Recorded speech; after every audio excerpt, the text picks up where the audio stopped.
This lesson is from the 8th grade Houghton Mifflin English book. It is on adjective clauses with who, whom, and whose. It coordinates with pages 402 to 404 in the student textbook. Use who when the relative pronoun is the subject of the adjective clause. Emily Dickinson, who lived in the 1800s, was a poet. Use whom when the relative pronoun is the direct object or object of the preposition in an adjective clause. Dixon was influenced by the English writer Emily Bronte, whom she admired. Use whose when the relative pronoun shows possession. Dickinson, whose life was quiet and secluded, wrote with great intensity. My fun note is that to decide whether to use who or whom, put your name in place of it. If your name makes sense, choose who. If your name does not make sense, choose whom. Emily Dickinson is the poet who or whom wrote those lines. Jamie wrote those lines makes sense, so it's who wrote those lines. Emily Dickinson is the poet who wrote those lines. All right. Everyone who, whom, whose knows Mr. Arno enjoys his company.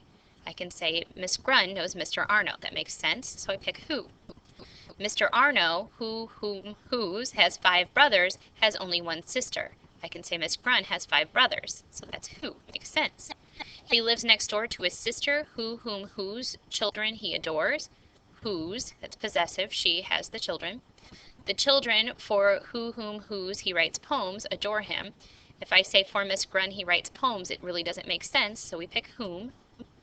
He has become a serious poet who, whom, whose work is published. Whose, it's his work. He is a creator person who, whom, whose everyone likes. If I say Miss Grun everyone likes, doesn't make sense, so we pick whom. All right.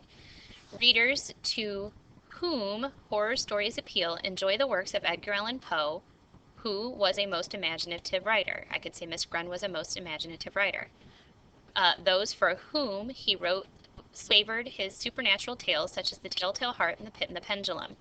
Poe, who is often credited with originating the detective story, created memorable characters. In The Murder of Rue Morgue, he created C. Auguste Dupin, who is said to be the model for later fictional detectives. Poe, who is well known for his short stories, is also known for The Raven, The Bells, and other famous poems.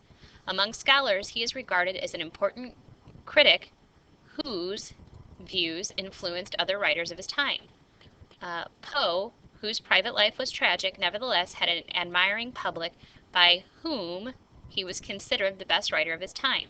To this day, those who write short stories and poems owe an enormous debt to Edgar Allan Poe, whose work broke new ground.